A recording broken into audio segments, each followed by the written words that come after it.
Welcome to the Stay at Work Home. We are here to question the prevailing assumptions about the meaning of life, work, and the purpose of people. Instead of being torn apart by our vocations, we want to be pulled together. Come along with us as we change our picture of the good life and pursue the home as God intended, one that worships through work together. Hello, ladies and gentlemen. Welcome to the Stay at Work Home. I just bumped the table, which is something I get mad at Becky for. And I'm Becky. I don't think you said you're Keith. I'm Keith. Hey, what's up? Okay, so today we're going to talk about driving. Driving. Should your child start driving as soon as they can? Like, should you start teaching your child to drive the day they turn 15? Should they have that learner's permit? And should they go out driving on their own at 16? Hold on. Are you telling me that we're going to talk about encouraging people to have their children not start driving when they're 16? Because they need to start driving way earlier. Way earlier. Not 15, not 14, but maybe 5. Can we put a legal disclaimer in here, please? Okay, so the legal and financial advice you're about to hear is not to be construed as legal and financial advice. Okay. So I did not start driving when I was 14 in Iowa, where I got my permit. It was long before that. Joel Salatin didn't start learning then. Joel Salatin started learning when he was 5. First time he drove a truck, actually. And of course, if you're on a farm, this is a lot. It's just going to happen because the day you first drive a piece of equipment will be the day that you are alone with your dad and he needs that equipment driven. And there's nobody else to do it. So he's going to teach you what you need to know and get you moving. And in Joel Salatin's case, I think they were like tossing out manure or seed potatoes or something. I can't remember. He had a small dump truck full of something that he needed to spread out over a field. And so it's a manual transmission. He gets it in gear, gets it going, sits Joel behind the wheel or gets out of Joel's way, climbs into the back, says, "Here, just hold it straight." It's an old truck. It's got a granny gear. It doesn't go very fast. It's probably going 1.5, 2 miles an hour. But Joel's holding the wheel. His dad jumps in the back and shovels the manure out or tosses the whatever out that's got to go out. And everything is fine. Nobody gets hurt. Joel starts driving at 5 Joel starts driving at 5 years old. Did you learn that from one of his books? I did. It was actually family-friendly farming. Oh, so it wasn't the first book we read of his, which was called Everything I Want to Do is Illegal. I love that title. Really good. And I love that book. It's a good book. It's a great book. Joel's awesome too. If you're listening to our podcast and you've never heard of Joel Salatin, you must not have been listening to our podcast, or maybe we haven't talked about him as much as we think. But you should look him up. We're fans. Big fan. Yeah, we'll put those in the show notes. What else? Let's see here. So, when did you learn how to drive? I should show you. I'm untangling. So that's why if you're watching, I'm staying at work here at home podcasting. So I first put my hands to the wheel and feet to the pedals on the day after I got my learner's permit. I really don't recall a time before that. And then driving alone again, like exactly a year later.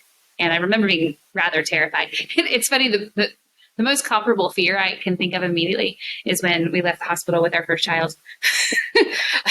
Level of sense of responsibility and gravity to the moment. Who decided this was a good idea? Yeah. I mean, I don't have a license for this child. Exactly.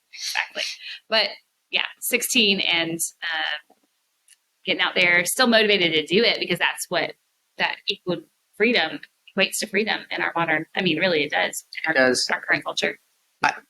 See it in our own child. I think in our culture, in America, or any country that is automobile centric, where the infrastructure is basically built around the automobile, and the United States of America is definitely that. I think kids do need to be driving probably as early as possible. There are exceptions.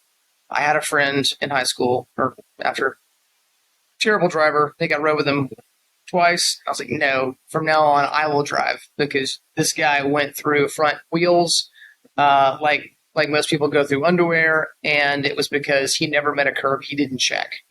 So I wonder how old he was when he first got by. I'm guessing that he was not exposed to operating any kind of machinery very early. And so he's still alive. We know. I think I see him on Facebook a lot. Yeah, so he's still alive. He hasn't killed himself. Hope he hasn't killed anybody else. So it's worked out, but it was rough. It was real rough there. But a lot of kids that don't drive suffer from just like initiative, motivation. Not always true. Some people don't, but is there a chance that you'll become a pretty good coder, IT guy or something if you don't drive? Maybe. Are you going to own the company? I think that's where it really that's true. owns or Yeah. pulls people back, restricts them, restrains them, limits them. There's the word. Yeah, there's a correlation. I mean, there aren't a lot of successful outside of the box, especially thinkers that are not driving. Yeah. Or that cannot drive, I should say. So driving obviously is an essential skill for most of us in the West. Yeah. Or at least in the United States. Neil Patel would be one. I think he says that he's an awful driver, but he does drive. Right. And he's probably successful in the tech industry and marketing, but I think it's probably somewhat exceptional. The thing is that it's not necessarily true in other cultures, other places. In Korea, for instance, you didn't really need to drive. So not a big deal. But kids were doing stuff independently at much younger ages than you see them doing stuff independently in the United States, particularly leaving their house, walking blocks down the road, getting on a public bus and going to I don't know where at age 5 or 6 alone. Totally normal. Yeah, confident. It reminds me of the story when we were trying to get off the bus as a whole family in Korea, and Annika was ready to get off, but we were carrying the little two, and so it was taking us a minute longer to get off the bus. Well, the bus driver, just knowing that kids get on and off a public bus by themselves all the time, 6-year-old hops off the bus. She jumps off. We don't move fast enough, and he shuts the door and starts moving. Going. That was a panic moment for this mama. Anyway, Mama Bear came out growling. Anyway, started screaming in English, and he wasn't listening, so somebody else started screaming in Korean foreign for me.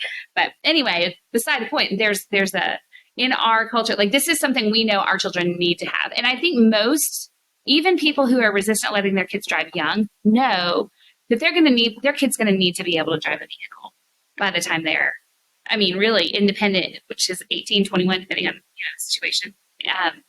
And so, it's one of those situations where we need to look at the end goal, like what are we aiming for, and how do we get there in the best and safest way. And I think the problem has been that sometimes people think keeping kids off or off the wheel, away from the wheel, prior to having their license is the safest way.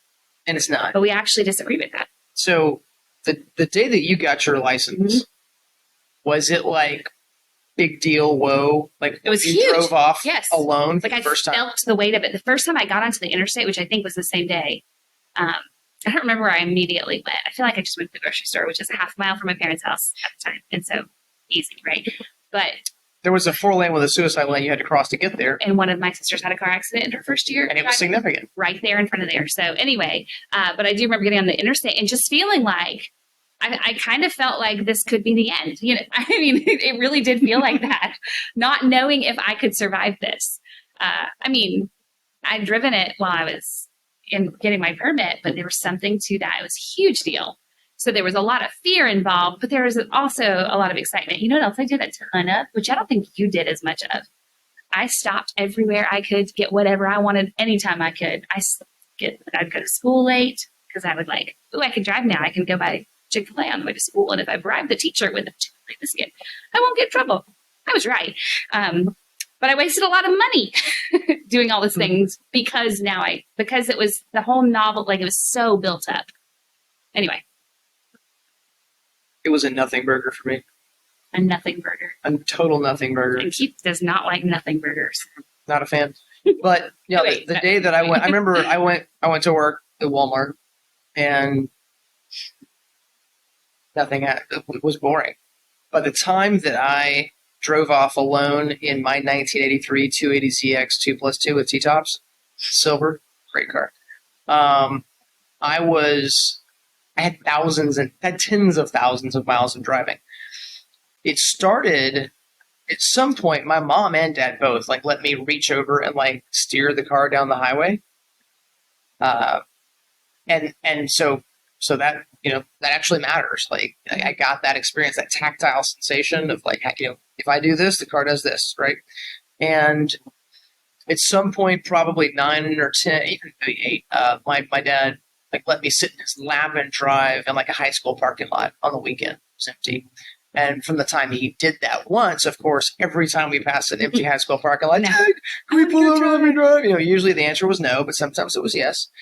And by the time I was 12, I think, 11 or 12, he actually let me be the one, or he let me be the only one in the seat, right? So he got in the passenger seat, let me be in the seat, and do everything in a parking lot, empty parking lot, totally empty parking lot. And then it snowed. Maybe after I got my permit, or maybe shortly before, it had snowed. This was in Iowa, so not a rare thing there. And they had a big gravel parking lot. Really nothing you could hit for a long ways. And gravel. And he turned up. I don't know if I had traction control or not. It's probably like a 96, 97 Suburban, 95 Suburban. Yeah, and then he let me just do donuts and turns, just fishtail, slide all around for 15, 20 minutes of just awesome fun. And that was very good for 2 reasons. I knew what it was. I started to learn how to control a car that's sliding and what to do and what not to do. It also took away the novelty of something I might have tried to do alone. Yeah. Right? If I had not been allowed to do it. He controlled the circumstances in which that occurred, which was good.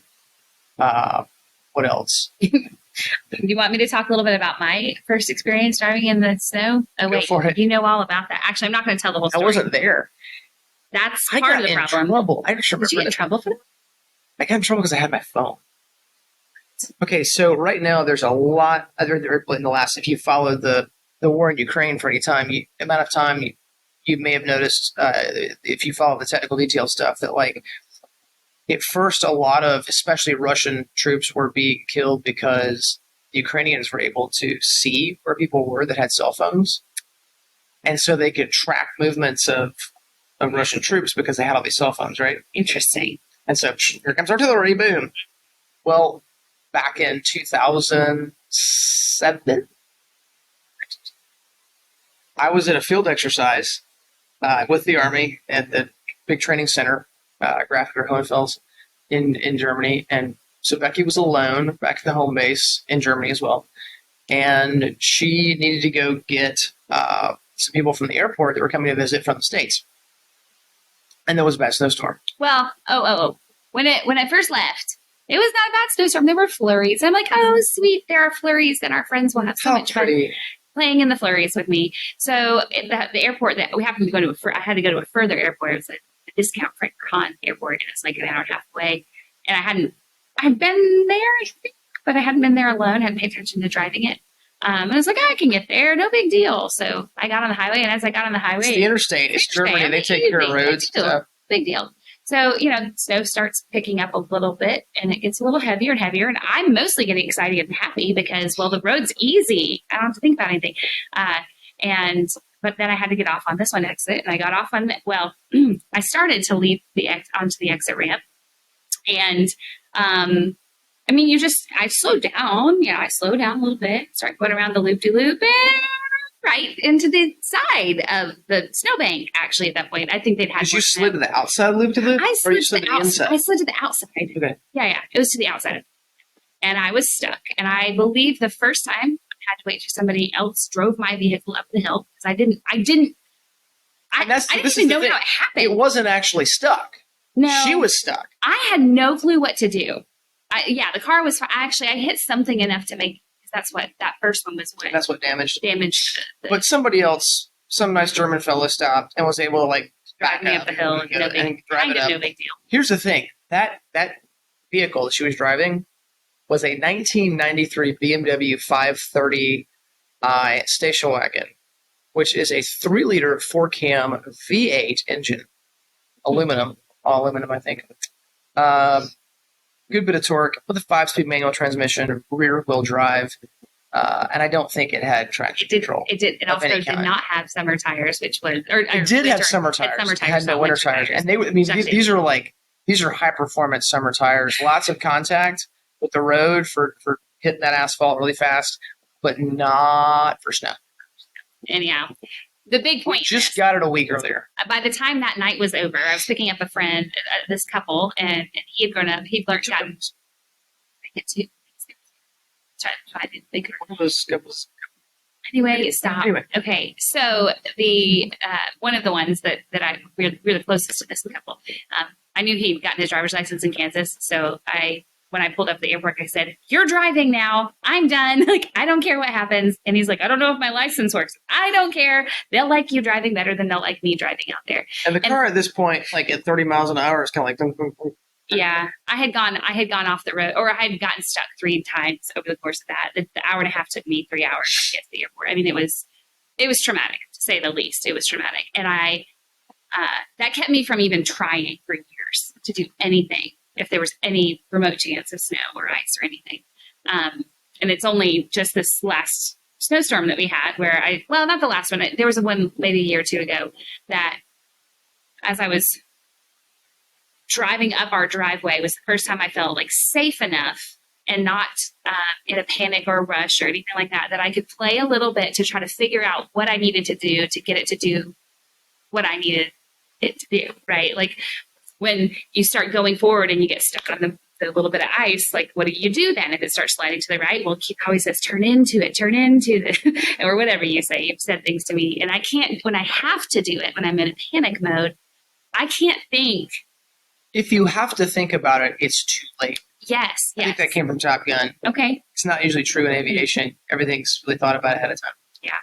But there are things that need to become. But it's true in driving. Muscle memory, not just muscle memory, but also just you've done it before, you have to experience it. That's actually the end of the story on that. Is that you think you're dead?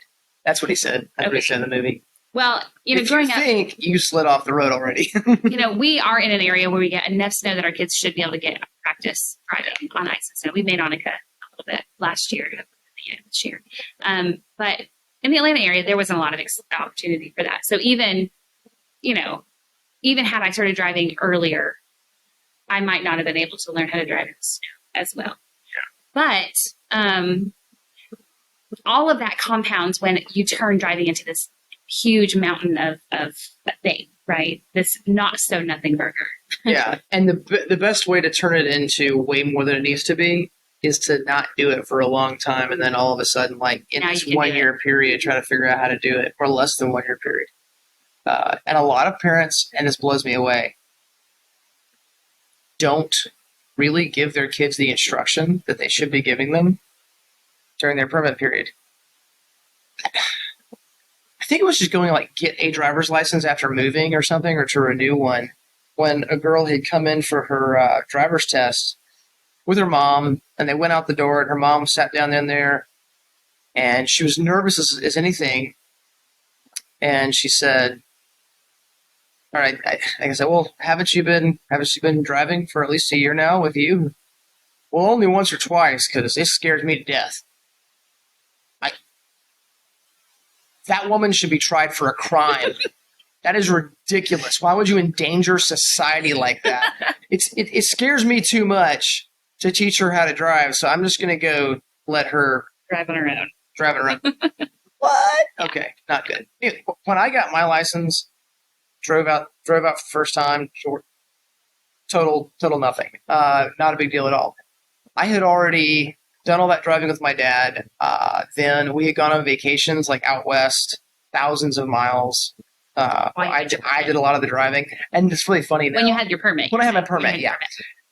So with the family, and it's really funny now that my daughter Annika is driving. We love it when she drives. Like we have a chauffeur. We can sit. But when she had a permit, I always wanted to get Becky to just sit in the backseat with me so we could snuggle. But we could when she had a permit. But they kept telling me that was against the rules. And I'm like, psh, dumb rule. I know. But whatever.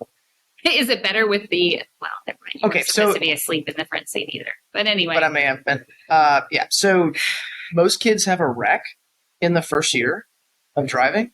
I didn't. I haven't really had a wreck since. The only wreck that was my fault was the car hydroplaned, but it was going down a 2-lane highway kind of in the country where they're doing some construction on it. It caused a big long puddle to happen that should have never been there. I was actually going well under the speed limit in the rain, but it's still hydroplaned, spun around, and it damaged the car a little bit, but nobody got hurt. Other than that, nothing bad happened. And usually once you get past that first year or two, like, that's when most of your wrecks happen. And if we were actually giving kids the hands-on experience doing these quote-unquote dangerous things much earlier ahead of time and easing them into it and taking away the novelty, I think a lot of these issues go away. But not only that, the bigger deal is the mindset. Setting you up to very young already be thinking that I can do things. I am competent. The things that we reserve for adults and people that have credentials and certifications, there's nothing magic about it. I can do it too.